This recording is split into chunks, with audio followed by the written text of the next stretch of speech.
Hello everyone, welcome to UPSC with KT. आप सभी का स्वागत है आज के इस सेशन में। आज का हमारा टॉपिक है टाइप्स ऑफ प्लेन। सबसे पहले हम देखेंगे प्लेन्स किसे कहते हैं। So plains are vast stretch of low lying lands with gentle slope and relatively uniform surface. They are one of the most important landform on the earth. So basically हमारी जो lands होती है वो क्या होती है, लो लाइंग लैंड्स होती है जहाँ पे हमें यूनिफॉर्म सरफेस देखने को मिलता है। Why plains are importants because यहाँ पे जो है वो पॉपुलेशन सर्वाइव करती है, एग्रीकल्चर एक्टिविटीज़ कर सकती है और यहाँ पे डेवलपमेंट, इंडस्ट्रियल डेवलपमेंट भी प्लेन्स पे ही होता है। So now main features of plains. First, low elevation, generally less than 200 meter above mean sea level. Gentle slope, almost level और very gentle sloping। तो यहाँ पे कैसा स्लोप देखने को मिलता है, जेंटल स्लोप देखने को मिलता है। Vast extent, cover large area of land, cover large area of earth, that mean कि हमारा जो प्लेन्स होता है वो अर्थ का 55% एरिया जो है वो कवर करता है और जो प्लेट्यूज होता है वो 18% एरिया कवर करता है। सो सबसे ज़्यादा एरिया कौन कवर करता है, प्लेन्स। कितना, 55%। Fertile soil due to deposition of sediment, यहाँ पे जो है फर्टाइल सॉइल देखने को मिलती है जो एग्रीकल्चर के लिए बहुत यूज़फुल होती है। Support dense population, agriculture and development. तो यहाँ पे ज़्यादातर हमें डेवलपमेंट जो है वो प्लेन्स एरिया में देखने को मिलता है। पॉपुलेशन भी यहाँ पर सर्वाइव करती है, ज़्यादातर पॉपुलेशन यहाँ पे सर्वाइव करती है और इंडस्ट्रियल डेवलपमेंट भी प्लेन्स एरिया में होता है। Form by various agent like rivers, sea, wind and glaciers. Now formation of plains. First is fluvial action, river की वजह से। सो रिवर क्या करेगी, माउंटेन एरिया से जो मटेरियल है, स्लीट हो गया, सैंड हो गया, उसका इरोजन करेगी, ट्रांसफॉर्मेशन करेगी एंड डिपोजिशन करेगी। डिपोजिशन वो कहाँ पे करती है, ज़्यादातर जो फुट प्लेन होता है, माउंटेन का फुट प्लेन होता है, वहाँ पे डिपोजिशन होता है। जहाँ पर भी माउंटेन के फुट प्लेन पे डिपोजिशन होता है वो प्लेन को हम एलुवियल प्लेन के नाम से जानते हैं, जो एग्रीकल्चर के लिए बहुत इंपॉर्टेंट प्लेन्स होते हैं। सेकंड इज़ मरीन एक्शन, मतलब कि सी वाटर की वजह से जो हमारा प्लेन बनता है। So waves, tides and currents deposit sediment along the coast forming coastal plain. So हमारा कोस्टल प्लेन कैसे फॉर्म होता है कि हमारा जो टाइडल की वजह से, करंट, ओशनिक करंट की वजह से, वेव्स की वजह से सेडिमेंट्स जो होते हैं वो डिपॉजिट होते हैं, जिसकी वजह से कोस्टल प्लेन जनरेट होता है। कोस्टल प्लेन जो है वो टूरिज़्म को अट्रैक्ट करता है। नेक्स्ट इज़ एओलियन एक्शन, जिसे हम विंड एक्शन के नाम से भी जानते हैं। सो ये ज़्यादातर हमें डेजर्ट एरिया में देखने को मिलता है। So deposition of sand and fine particles by wind form loess plains. Next is glacial action, melting of glacier deposit sediment and form outward plain. तो जो ग्लेशियर जब मेल्ट होता है तो उसके अंदर जितने भी हमारे मिनरल्स है, पार्टिकल्स है, ठीक है, वो भी क्या होंगे, कहीं पे डिपोजिशन होगा। उसके डिपोजिशन की वजह से जो प्लेन बनता है उसे हम बोलते हैं आउटवॉश प्लेन। आउटवॉश प्लेन जो होता है वो पोटैटो के कल्टीवेशन के लिए बहुत इम्पोर्टेंट होता है। सो ज़्यादातर पोटैटो कल्टीवेशन जो है वो आउटवॉश प्लेन पे देखने को मिलता है। सो नॉर्मली हमने ज़्यादातर फिज़िकल जियोग्राफी के पॉइंट्स कवर कर लिए हैं। हमें लैंडफॉर्म कवर करेंगे तो उसमें हम ग्लेशियर की वजह से जो भी लैंडफॉर्म फॉर्म होते हैं उसमें आउटवॉश प्लेन के बारे में जानेंगे। नाउ फर्स्ट हम देखेंगे main types of plain. So first is alluvial plain, form by the deposition of alluvium by river. So river की वजह से जो भी सैंड, स्लीट और मिनरल्स जो है वो डिपोजिशन होते हैं कहाँ पे, हमारे माउंटेन के फुट प्लेन पे जो भी डिपोजिशन होगा उसकी वजह से जो प्लेन क्रिएट होता है उसे हम बोलते हैं alluvial plain. Very fertile and well suitable for agriculture. तो ये फर्टाइल होते हैं ज़्यादातर पंजाब रीजन में, ठीक है, यूपी वाले जो रीजन में देखने को मिलते हैं उस प्लेन को हम एलुवियल प्लेन बोलते हैं। For example Indo Gangetic plains, Brahmaputra plains, river Nile plain, तो ये सारे किसके एग्जाम्पल है? एलुवियल प्लेन के एग्जाम्पल है। सो हम एलुवियल प्लेन को फर्दर सब क्लासीफाई कर सकते हैं। तो हमारे हिमालय के फुट प्लेन पे जो हमारी बनती है प्लेन, उसे हम बोलते हैं भागर, उसे हम बोलते हैं भाबर प्लेन। भाबर प्लेन जो होती है वहाँ पे हमारी रिवर जो है वो डिसअपियर हो जाती है। तो हमारी रिवर कहाँ पे डिसअपियर हो जाती है? भाबर प्लेन पे। ठीक है, भाबर प्लेन ऐसा प्लेन है जहाँ पे हमारी रिवर जो है वो डिसअपियर हो जाती है। उसके बाद जो हमारा एरिया आता है प्लेन का, उसे हम बोलते हैं तराई प्लेन। कौन सी प्लेन? तराई प्लेन। तराई रीजन में हमारी जो रिवर है वो फिर से अपीयर होती है। जो मार्शी लैंड होता है उसे हम बोलते हैं तराई प्लेन। मार्शी प्लेन, उसे हम क्या बोलते हैं? Terai plain. Bhabar and Terai region के बाद, तराई प्लेन के बाद जो हमारी रिवर होती है उसके न्यूली डिपोजिशन प्लेन होती है। ठीक है, रिवर के आसपास न्यूली डिपोजिशन प्लेन होती है। उस प्लेन को हम बोलते हैं खदर प्लेन। ठीक है, उस प्लेन को हम क्या बोलते हैं? खदर प्लेन। और जो ओल्ड डिपोजिशन होता है, जो भी ओल्ड डिपोजिशन होता है, ठीक है, ओल्ड डिपोजिशन होता है, उसे हम बोलते हैं भंगर प्लेन।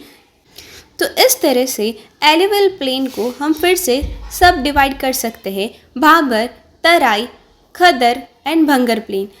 भाबर प्लेन जहाँ पे हमारी रिवर जो है डिसअपियर होती है, तराई मार्शी रीजन जहाँ पे हमारी रिवर फिर से अपीयर होगी, खदर प्लेन जो न्यूली डिपोजिशन होता है उसे खदर प्लेन बोलते हैं, और भंगर प्लेन जो ओल्ड डिपोजिशन होता है उसे हम भंगर प्लेन बोलते हैं। Now coastal plain formed by the action of waves, tides and sea currents, generally low-lying and developed along sea coast.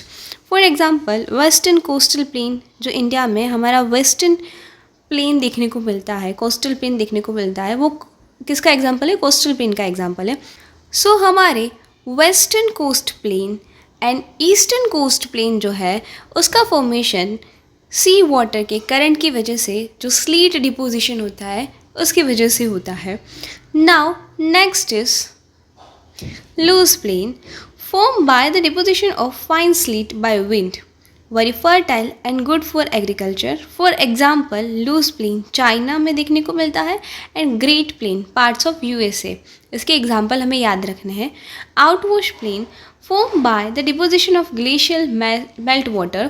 सो जब भी ग्लेशियर जो है वो मेल्ट होना स्टार्ट होता है तो वो क्या करता है, अपने साथ कुछ मटीरियल्स, कुछ डेब्री, कुछ स्लीट, कुछ सैंड जो है वो लेके आता है।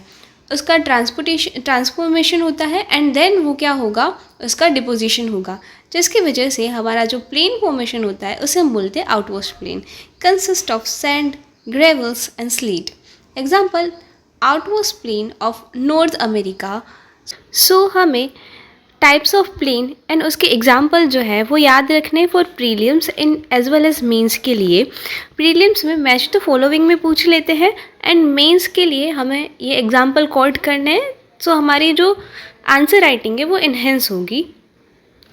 Now what are the importance of planes?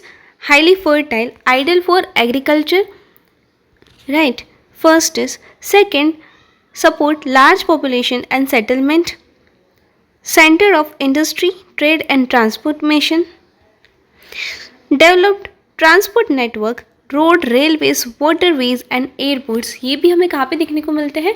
Planes area में देखने को मिलते हैं। अवेलेबिलिटी ऑफ वाटर रिसोर्स, सो यहाँ पे हम ज़्यादातर जो है ग्राउंड वाटर देखने को मिलता है प्लेन्स में। तो इस तरह से प्लेन्स जो है वो हमारे लिए बहुत इम्पोर्टेंट है। इवन दो 55% जो है अर्थ का एरिया कवर करता है कौन? प्लेन्स। नाउ हम देखेंगे major classification of plain. First is on the basis of origin. So उसमें fluvial plains, marine plains and aeolian plain जो हमने ऑलरेडी देख लिया है, बट एक बार रिकॉल कर लेते हैं। सो हमारा फेलुवियल प्लेन कैसे फॉर्म होता है? रिवर एक्शन की वजह से फॉर्मेशन होता है, जिसकी वजह से हमारी फर्टाइल सॉइल जो है वो जनरेट होती है, जिसे हम एलुवियल सॉइल के नाम से भी जानते हैं, जो हमारी कैसी होती है, एग्रीकल्चर के लिए बेनिफिशियल्स होती है. So it is very fertile and densely populated. Example Indo Gangetic plains, Brahmaputra plains, Nile plain and Mississippi plains. Second is marine plain. तो हमने वो भी देखा था कि वो किसकी वजह से फॉर्मेशन होता है उसका. So by action of wave, tides and sea currents की वजह से मरीन प्लेन का फॉर्मेशन होता है. एग्जाम्पल हमने देखे थे कोस्टल प्लेन. इंडिया के जो कोस्टल प्लेन है वो मरीन प्लेन के एग्जाम्पल है. देन एओलियन प्लेन्स जो form by the action of wind. So ज़्यादातर हमें अरिड और सेमी अरिड रीजन में, डेजर्ट रीजन में ऐसे प्लेन्स देखने को मिलते हैं. For example loess plain of China and prairies in North America. Now second is on the basis of relief. First is relative plains, extensive area of levels or gently undulating lands formed by deposition of or denudations. For example, Indo-Gangetic plains and Central Siberian plains. So, relative plains में क्या होता है, जो normally deposition और denudation की process की वजह से फॉर्मेशन होता है. फॉर एग्जांपल हमारे इंडो गंगेटिक प्लेन जो होता है उसमें डिपोजिशन की वजह से प्लेन का फॉर्मेशन होता है. तो जो रिलेटिव प्लेन्स होते हैं वो कैसे होते हैं, फर्टाइल होते हैं बट थोड़ा एक्सटेंड होते हैं. ठीक है. Second is absolute plains form by earth movement that reduce relief, almost flat and very extensive. For example peninsular plain and Arabian plain. Absolute plain का फॉर्मेशन जो होता है वो अर्थ के मूवमेंट की वजह से होता है. सो यहाँ पे जो हमारे अर्थ मूवमेंट की वजह से, मतलब हमारे प्लेट टेक्टोनिक की वजह से जो प्लेन का फॉर्मेशन होता है उसे हम बोलते हैं एब्सोल्यूट प्लेन. एंड जो हमारे रिलेटिव प्लेन्स होते हैं वो डिपोजिशन एंड डेनुडेशन की वजह से उसका फॉर्मेशन होता है. सो एब्सोल्यूट प्लेन के एग्जाम्पल कौन कौन से हैं, तो peninsular plain and Arabian plain वो किसके एग्जाम्पल है, एब्सोल्यूट प्लेन के एग्जाम्पल है. जैसे हमने plains and major classification of plain को कवर किया. नाउ हम देखेंगे PYQs on plains. So first is which of the following pairs of the blend form with the locations are correctly match. First is loose plain in China, pampas Argentina, veld in South America. So here all 3 are correct. So यहाँ पे answer आएगा D. ठीक है. तो हमारे जो तीनों pair है वो क्या है, करेक्ट है, क्योंकि हमारे जो लोस प्लेन है वो चाइना में लोकेटेड है, पंपा प्लेन अर्जेंटीना में लोकेटेड है, वेल्ड प्लेन जो है वो साउथ अमेरिका में लोकेटेड है. Now next question number 2. Consider the following statements. Bhabar is features of alluvial plain in northern India. Second is Khadar is new alluvial deposit. Third is Tarai is marshy tract. Which of the following given above are correct? Option A and 2, B 2 and 3, C 1 and 3 only, या D 1, 2 and 3. So हमारा foot plane पे जो भी alluvial deposit होता है, जो भी हमारा डिपोजिशन होता है, उस प्लेन को हम क्या बोलते हैं, भाबर प्लेन बोलते हैं. तो इस तरह से हमारा जो फर्स्ट नदर्न इंडिया पे भाबर प्लेन्स जो है वो दिखने को मिलता है. तो first is correct. Second is Khadar. तो Khadar is new alluvial deposit, वो भी करेक्ट है. Third is Terai. तो मार्शी ट्रैक जो होता है भाबर के साउथ वाले बेल्ट पे उसे हम तराई बोलते हैं. तो ये भी हमारा करेक्ट है. तो इस हिसाब से option D is correct answer. Third question जो हमारे मेंस में पूछा गया है, explain the formation of Indo Gangetic plains, also mention their importance. So इस क्वेश्चन की प्रैक्टिस आप घर पे ज़रूर करना. सो आज के लिए इतना ही. मिलते हैं नेक्स्ट सेशन में. तब तक के लिए please do like, share and subscribe my channel.